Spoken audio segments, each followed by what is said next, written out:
일본인들은 근대까지 갓난아이를 죽이는 것으로 가족 계획을 하던 가혹한 환경에서 살아온 민족입니다. 갓난애 죽이는 풍습을 일본말로 마비키, 잡초를 뽑아낸다, 이렇게 솎아낸다라는 뜻인데, 일본 에도 말기에 한 지방에서만 3에서 4만 명 갓난아이가 죽임을 당했다는 기록도 있습니다. 죽이는 이유는 한정된 곡식으로 살아가는데 식구가 늘면 빈곤해지기 때문에 그런다는 겁니다. 가족 계획이죠. 우리 민족도 이런 농담은 했습니다. 농경사회에서 남의 집으로 시집 가버리는 딸보다 아들이 귀했는데, 그 딸만 여럿 있는 친구가 또 딸을 낳으면 그 엎어놓지 그랬냐 하는 농담입니다. 갓난애는 목을 가누지 못하니까 엎어놓으면은 코와 입을 바닥에 대고 숨을 못 쉬어가지고 죽으니까 엎어놓으라는 농담은 했어도 실제 죽이거나 그러지는 않았죠.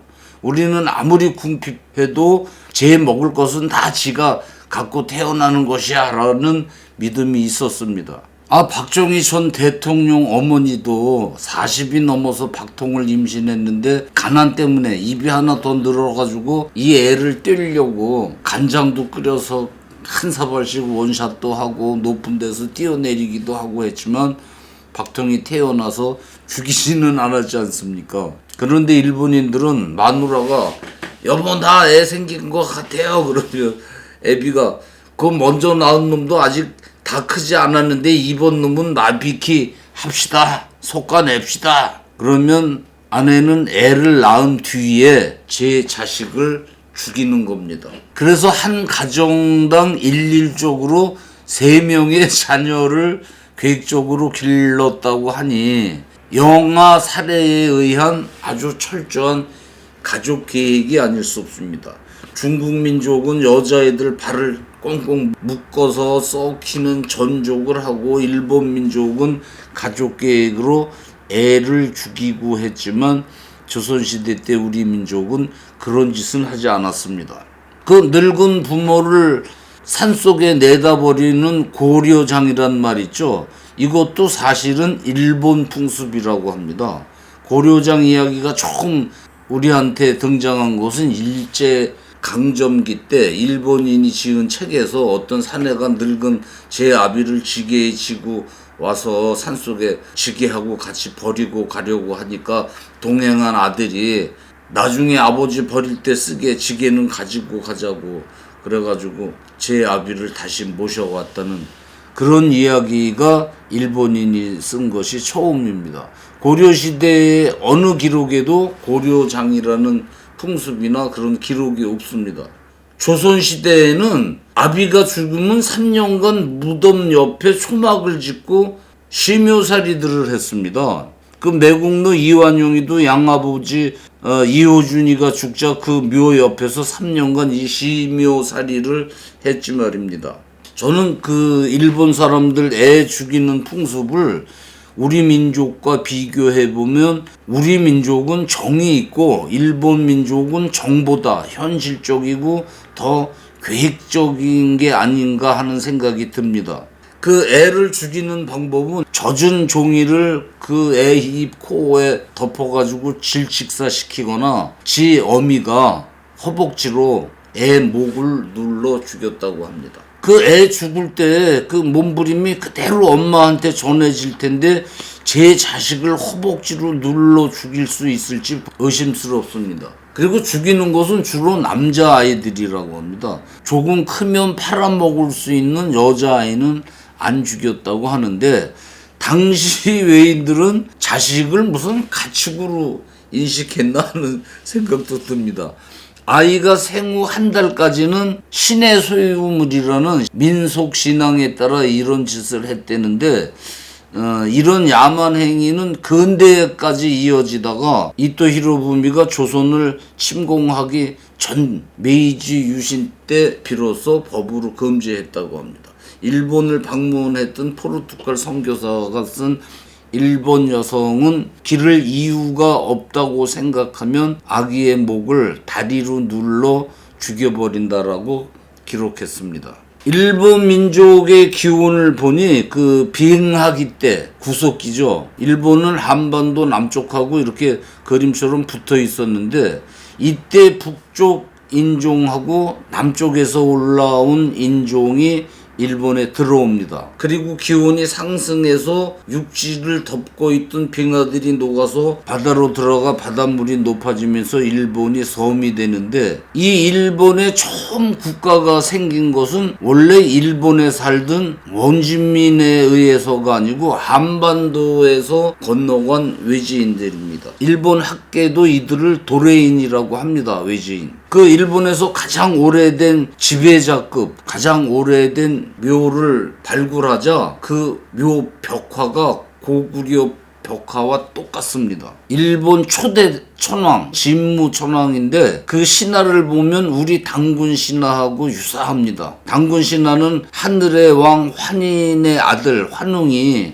땅에 내려가서 이제 인간들을 다스릴 때 하늘의 왕족이라는 표시로 청동거울, 청동칼, 청동방울 이 세 가지를 가지고 왔다고 했는데 일본 신화는 태양의 신 아마테라의 자손이 이 청동거울, 청동칼 그리고 우리의 청동방울 대신 옥구슬 이 세 가지 징표를 가지고 왔다는 겁니다. 그 태양의 자손 중에 진무 천황이 일대 천황이 되는데 일본 국기에 태양이 그려져 있는 것도 일본 천황은 태양의 자손이라는 이 신화 때문입니다. 한민족은 석기시대부터 하늘의 자손이라는 천손의식을 지녔는데 일본은 태양의 자손이라는 겁니다. 일본 역사의 최초로 국가와 천황이 나타난 것은 한반도 백제가 있었을 시절인데 그 후 신라, 고구려, 백제가 전쟁을 벌일 때 더 많은 한반도 사람들이 일본 열도로 도래합니다. 고구려, 신라가 싸울 때 불리해진 고구려 군주들이 식구들 잡히면 여자는 노비로 남자는 죽임을 당하니까 길을 쓰고 일본으로 이주해 온 그런 예라는 겁니다. 이들이 일본 최초로 국가를 세우는데 이 한반도하고 가까운 곳에서 처음 건국이 되고 물론 그 전 한반도 사람들이 이곳에 이주해가지고 벼농사도 짓고 했습니다. 세계에서 존댓말을 하는 민족은 일본과 한국뿐인데 학계에서는 한반도에서 간 도레인들에 의해 전파되는 농경 기술과 함께 존댓말이 일본에 전해진 것으로 추정을 합니다. 물론 다른 나라 말에도 존대가 있지만 한국이나 일본처럼 뚜렷하게 존댓말을 쓰는 민족은 없다고 그럽니다. 우리가 주식으로 하는 벼농사는 그 충청도나 경기도에서 발견된 7,000년 전 질그릇 속에 있던 벽지가 세계에서 가장 오래된 것이라고 해서 학계에서는 우리 민족이 세계에서 제일 먼저 벼 농사를 지었다고 말하고 있습니다.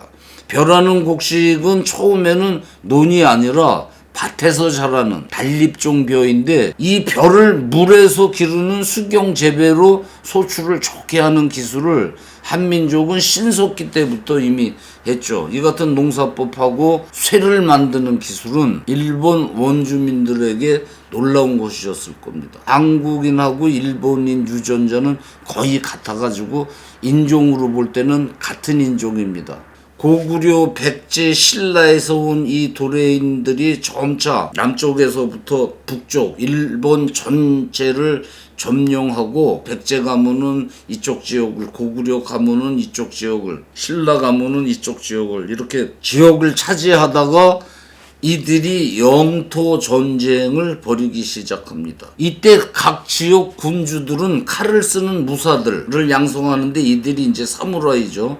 그래서 군주들은 이 칼제비를 지켜서 전쟁도 하고 백성을 지배하면서 칼잡이들, 사무라이들이 가장 높은 신분이 됩니다. 고대부터 그래서 일본은 칼의 나라가 됩니다. 제가 그 일본도, 그 일본 전통 장군 만드는 과정을 다큐멘터리로 찍으려고 봤는데 이렇게 두꺼운 풍나무 같은 쇠기둥을 달구고 두들기고 달구고 두들기고 그래서 이렇게 두었던 거를 칼처럼 이렇게 얇게 두들깁니다. 그러니 이 쇠가 이렇게 두었던 게 이렇게 압축을 됐으니 얼마나 강하겠습니까? 그런데 이 강하기만 하면 쇠가 부러지니까 또 연한 쇠를 여기다 이렇게 붙여가지고 두들겨서 일본도를 보면 연한 부분하고 강한 쇠하고 만나는 부분이 이렇게 물결처럼 보입니다. 이런 얘기도 있습니다. 대장간을 하는 촌부가 심혈을 기울여서 이제 칼 한 자루를